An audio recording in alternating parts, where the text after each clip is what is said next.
Oke guys, welcome back to Cakra Diva Reinkarnasi dalam pembahasan alur cerita Renegade Immortal alias Shani episode ke-61.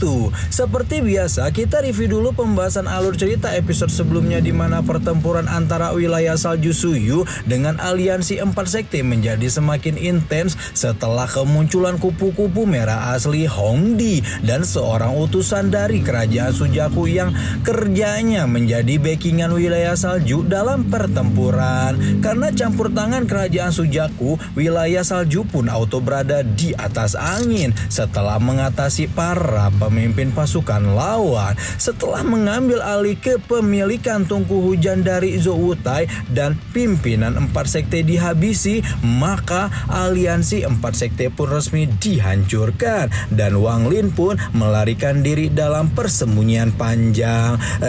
Di episode kali ini kita akan melihat bagaimana Wang Ling melakukan inspeksi di wilayah salju yang baru, menemukan bagaimana tempat itu dipenuhi dengan aura kematian yang tajam, sehingga Wang Ling pun memanfaatkan kesempatan untuk memahami domain kematian, sekaligus juga mempelajari teknik pembentukan patung es yang dilakukan oleh para kultivator wilayah salju. Gimana cerita selengkapnya? Langsung aja tuh kita terobos.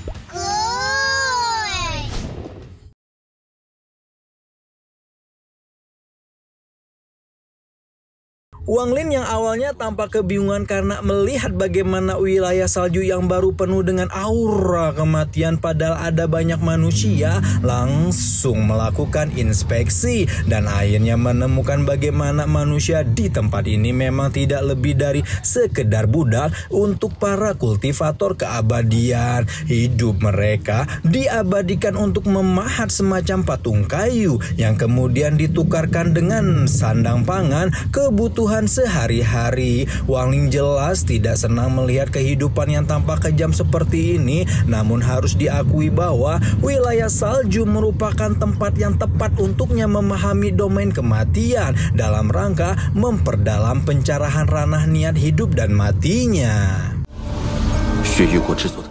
Tidak hanya itu, Wang Ling juga melihat pembuatan patung es Medusa dan patung-patung es lain yang dibuat dengan sangat luar biasa di wilayah salju. Wang Ling melihat betapa patung-patung es itu memiliki formasi khusus yang terukir di atasnya sebelum kemudian diaktifkan dengan metode rahasia yang membuat patung itu hidup layaknya boneka. Wang Ling telah mempelajari esensi keterampilan para kultivator wilayah salju, namun masih belum menemukan metode rahasia yang mereka gunakan untuk boneka-boneka ini. Meskipun begitu, Wang Ling berambisi akan terus berusaha untuk mempelajarinya karena berpikir apabila metode itu diterapkan pada patung kayu, maka hal itu akan menjadi sangat menguntungkan untuknya. Oke atuh, sekarang kita pindah dulu ya ke tempat para petinggi wilayah salju yang sedang cukup pening setelah mendengar laporan tentang sisa 4 faksi yang lebih aktif melarikan diri. Berhubung pertahanan di wilayah salju memang sedang melemah. Melemahnya pertahanan ini disebabkan oleh perginya 7 tetua agung wilayah salju mengikuti Hongdi yang sedang berada di kerajaan Sujaku tanpa kabar sama sekali sampai sekarang. Meskipun tidak adanya para tetua memang membuat celah besar di wilayah salju, mereka juga tidak bisa berbuat apa-apa karena hal ini berkaitan dengan pencapaian title sebagai negara kultivator tingkat 5 yang mensyaratkan setidak-tidaknya ada 1 kultivator ranah transformasi jiwa. Tampaknya wilayah salju bekerja sama dengan kerajaan Sujaku untuk melahirkan kultivator transformasi jiwa dengan mengaktifkan semacam teknik sihir yang menentang surga. Namun teknik itu pun memiliki banyak resiko, mulai dari terpotongnya usia, juga mandeknya kultivasi kultivasi sampai tingkat awal transformasi jiwa dan terancam tidak lagi bisa menerobos ranah selamanya. Meskipun begitu, banyak resiko yang harus mereka tanggung, wilayah salju masih akan tetap mengambilnya karena hanya dengan munculnya kultivator transformasi jiwa baru mereka memiliki setidaknya 100 tahun lagi untuk mengembalikan wilayah salju pada puncak kejayaannya.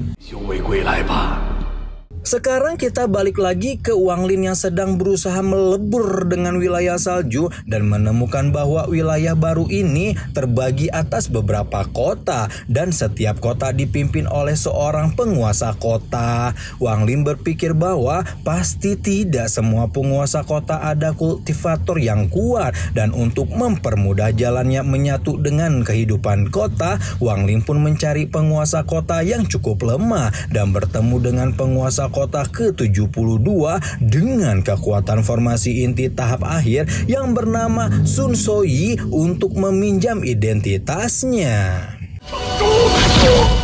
Singkat cerita, Sun Soyi telah berhasil ditaklukkan oleh Wang Lin dan sejak itu pula sang dewa kuno menjadi penguasa ke-72 di wilayah salju. Beberapa saat setelah mencuri identitas Sun Soyi, Wang Lin pun keluar dari retreat dan langsung disambut oleh kedua muridnya yang kita sebut aja Bambang dan Markona. Ketika memberikan penghormatan, Wang Lin melihat Markona menggeliat-geliat seperti cacing kepanasan dan menemukan dalam ingatan Sun Soyi bahwa dua guru murid ini ternyata sering mabar yang membuat Wang Lin tidak menyangka bahwa adegan pusri manusia malam adalah hal yang lazim terjadi dalam dunia pendidikan. Jangan dilanjutlah. Wang Lin kemudian bertanya pada dua murid Sun Soyi apakah ada embrio es abadi yang dikirimkan kepada mereka akhir-akhir ini. Bambang langsung membungkuk ketika melaporkan dua embrio es abadi dan mengeluarkan sebuah patung es menyerupai burung berkepala manusia yang baru saja dia terima setelah Sun Soyi memintanya mengukir formasi di dalam patung tersebut untuk melihat seberapa besar perkembangan teknik yang mereka miliki. Bambang segera menggumpalkan semacam energi kematian untuk membentuk 9 meridian salju sebagai langkah awal pembentukan boneka es.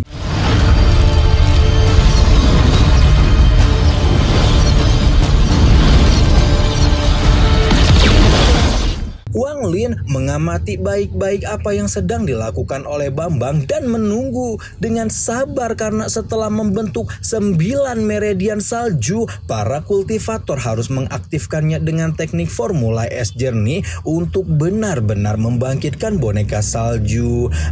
Masih pada serius dengan pembentukan boneka salju Elsa, cacing kepanasan di sampingnya semakin menggeliat-geliat tidak normal, mengatakan bahwa dia membutuhkan bimbingan Sun Soyi malam ini karena ada beberapa perubahan dalam kultivasinya. Wang Lin yang aslinya anak soleh tidak engeh dengan maksud Markona dan meminta murid Sun Soyi itu menjelaskan perubahannya hingga hampir saja memicu adegan mengharamkan kalau tidak buru-buru sadar dan mengempaskan si cacing menjauh darinya.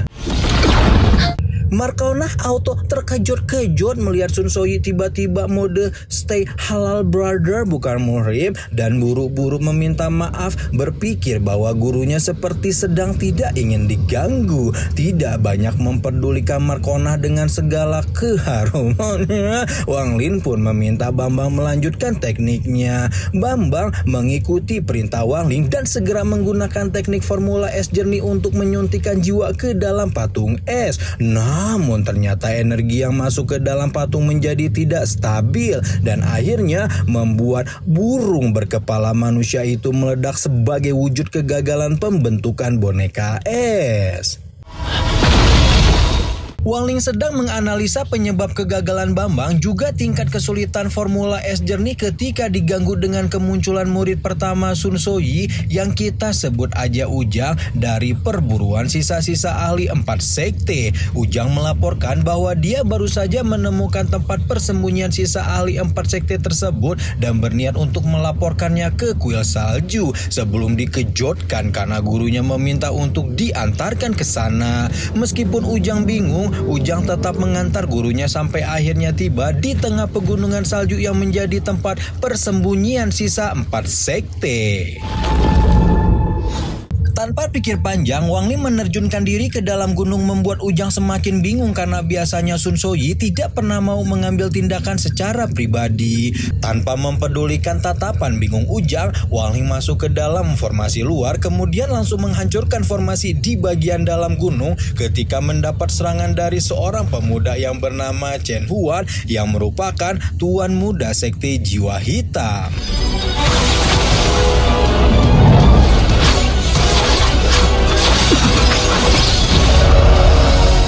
Ketika melihat Wang Ling membalikan serangannya dengan sangat mudah, Chen Huan langsung melirik ke belakang tempat seorang pria tua duduk diam dan memohon kepada siapapun yang baru saja menggeber tempat persembunyian mereka untuk mengampuni nyawa gurunya. Wang Ling cukup terkejut melihat pemuda ini mau menukar nyawanya sendiri untuk gurunya, namun ketika Chen Huan sudah siap sedia menyerahkan diri kepada Wang Ling, pria tua di belakangnya berusaha menenangkan ketika berkata bahwa si penggerebek ini bukan antek wilayah salju. Baru ketika itulah Wang Ling mengenali bahwa pria tua yang tampak sudah mau sodakallahul ajim di depannya itu adalah Zhou Yun alias leluhur sekte jiwa hitam yang 4 tahun lalu menjadi salah satu pemimpin 4 sekte. Masih ingat kan? Wang Ling menjelaskan bahwa sekarang tempat persembunyian ini telah ditemukan oleh para kultivator wilayah salju dan menyarankan Zhou Yun untuk segera melarikan diri. Karena luka leluhur sekte hitam itu terlalu parah, Wang Ling pun mengangsurkan sebuah botol obat yang dapat meredakan rasa sakit untuk sementara, sehingga Zhou Yun dapat menahan rasa sakit akibat kehilangan kekuatan untuk melarikan diri. Namun ternyata saran Wang Ling itu langsung ditolak mentah-mentah oleh Zhou Yun, bukan karena Chen Huan atau bukan karena luka-lukanya. Leluhur sekte jiwa hitam itu tidak mau melarikan diri karena ingin mati di tempatnya di mana dia dilahirkan. Setelah menolak saran Wang Ling, Zhou Yun menyerahkan senjata yang dia dapatkan dari Hongdi palsu alias Chong Ying sebagai ucapan terima kasih atas obat yang pemuda itu berikan. Berhubung Zhou Yun menolak untuk pergi, Wang Ling pun tidak bisa melakukan apapun sebelum kemudian keluar dari gunung dan membiarkan dua guru murid itu menghabiskan waktu terakhir mereka bersama. Chen Huan yang sebenarnya sudah mengetahui kondisi gurunya pun tidak bisa menahan kesedihan, apalagi setelah itu Zhou Yun benar-benar mengucapkan selamat tinggal sebelum kemudian menghempaskannya masuk ke dalam sebuah celah spasial untuk membantunya melarikan diri. Chen Huan hanya bisa menggapai pada udara kosong di depannya ketika dalam sekejap mata dipindahkan keluar gunung. Sementara Zhou Yun tertawa keras seolah beban berat di hatinya telah hilang sebelum kemudian menghancurkan jantungnya dan membuat kekuatannya meledak untuk terakhir kali. Begitu meledakkan kekuatannya, sosok pria tua yang sebelumnya duduk lemah di dalam goa itu berganti menjadi Zhou Yun muda yang dahulu dikenali banyak orang sebagai ketua sekte jiwa hitam sekaligus salah satu pemimpin perang di kubu aliansi 4 sekte. Zhou Yun melayang ke udara sebelum kemudian meledakkan gunung dan langsung menarik perhatian para petinggi wilayah salju.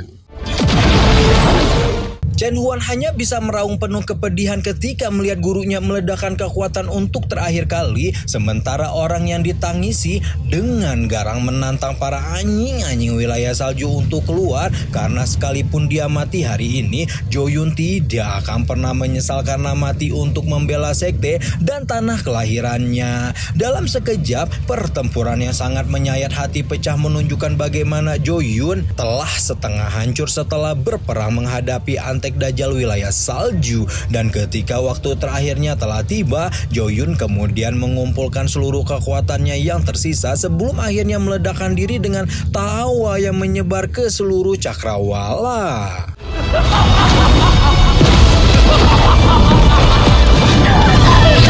Wang Ling menyaksikan pertempuran terakhir Joyun dengan perasaan yang sulit untuk dijelaskan. Sejak sampai di wilayah salju, dia telah melihat begitu banyak kematian, mulai dari ketidakberdayaan Chong Ying yang dipaksa menjemput kematian untuk menggantikan Hongdi, ketakutan masyarakat wilayah salju yang harus bertahan hidup di bawah penindasan para kultivator keabadian, sampai dengan pengorbanan mulia yang dilakukan Joyun saking tidak ingin meninggalkan tanah kelahirannya apapun yang terjadi. Setelah melihat semua itu, akhirnya Wang Ling paham bahwa satu saja kematian mungkin akan memiliki arti yang berbeda-beda bagi setiap orang.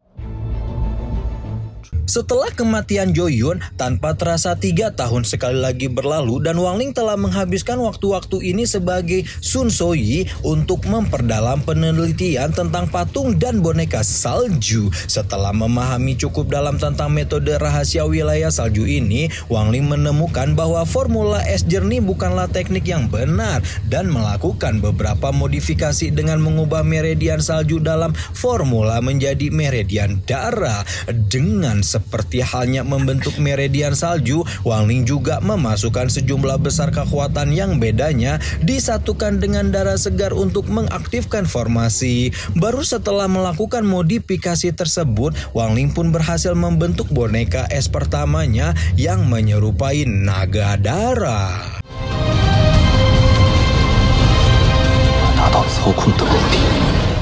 Setahun sekali lagi berlalu dalam sekejap dan Wang Ling telah melalui hampir 40 tahun berada di wilayah ini. Wang Ling telah melihat bagaimana kota yang dipenuhi dengan energi kehidupan saat berada di bawah kekuasaan aliansi 4 sekte, sampai dengan kota yang berada dalam bayang-bayang kematian ketika berubah menjadi wilayah salju yang baru. Setelah melihat begitu banyak kehidupan dan kematian selama bertahun-tahun ini, pemahaman Wang Ling atas ranah niatnya sendiri menjadi semakin dalam dan merasa bahwa saat ini adalah waktu bagi dirinya untuk pulang. Wang Ling sempat bingung tempat mana yang harus dia tuju untuk pulang dan mengingat tempat seperti apa saja yang selama ini dia anggap seperti rumah, hingga akhirnya Wang Ling akhirnya nih petualangan Wang Ling di wilayah 4 sekte yang kemudian berubah menjadi wilayah salju udah selesai nih. Pemahamannya tentang ranah niat mati pun semakin dalam. Kira-kira apakah setelah ini Wang Ling bisa menerobos ranah formasi jiwa seperti yang dia harapkan? Dan kapan nih Wang Ling bakal ketemu lagi sama ayangnya siapa lagi kalau bukan Neng Muan? Nantikan terus pembahasannya hanya di Cakra Diva Reinkarnasi. Rama di sini pamit. Bye bye.